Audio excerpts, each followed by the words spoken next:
भगवान श्री कृष्ण ने अभिमन्यु को चक्रव्यूह से क्यों नहीं बचाया था?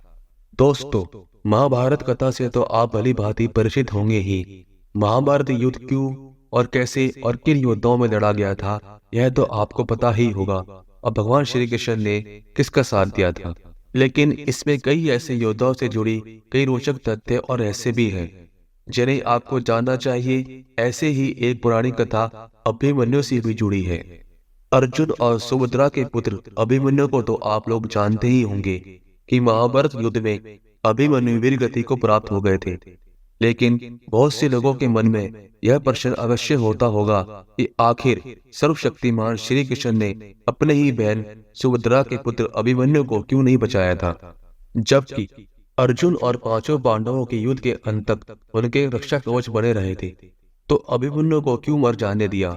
अगर चाहते तो लीलाधर भगवान श्री कृष्ण अपने सुदर्शन चक्र भेज अभिमन्यु को चक्रव्यूह से बाहर ले आते और अभिमन्यु का वध नहीं हो पाता, परंतु श्री कृष्ण ने ऐसा नहीं किया। कहा जाता है, जब भी धरती पर धर्म और सत्य की हानि होने लगे तो भगवान को नियति के अनुसार धरती से अधर्मियों और अत्याचारियों का नाश करना होता है, और इस उद्देश्य हेतु भगवान स्वयं धरती पर जन्म लेते हैं। और उनके इस उद्देश्य में सहायता हेतु विभिन्न देवी देवताओं को भी अपने पुत्र को भेज या स्वयं जाकर धरती पर जन्म लेना होता है। ऐसा ही जब द्वापर युग में भगवान विष्णु ने श्री कृष्ण का अवतार में जन्म लिया था, तब ब्रह्मा जी ने और सभी देवताओं को भी श्री कृष्ण की सहायता हेतु धरती पर जन्म लेने का आदेश दिया था।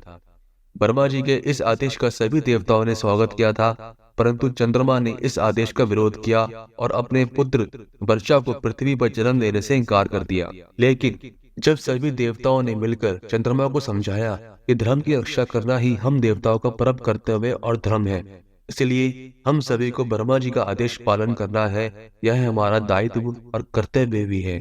सभी देवताओं के समझाने पर चंद्रमा मान तो गए, फिर भी उन्होंने एक शर्त भी रख दी, यदि मेरा पुत्र धरती पर जन्म लेगा तो वह ज्यादा दिनों तक धरती पर नहीं रुकेगा और महाभारत युद्ध में अपना कार्य समाप्त होते ही वह मेरे पास लौट आएगा।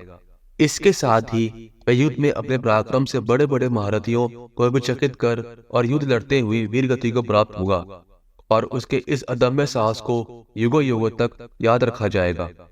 दोस्तों, चंद्रमा पुत्र वर्षा ही अभिमन्यु थे, जिसने धरती पर ब्रह्मा के आदेश का पालन कर श्री कृष्ण की सहायता के लिए जन्म लिया था।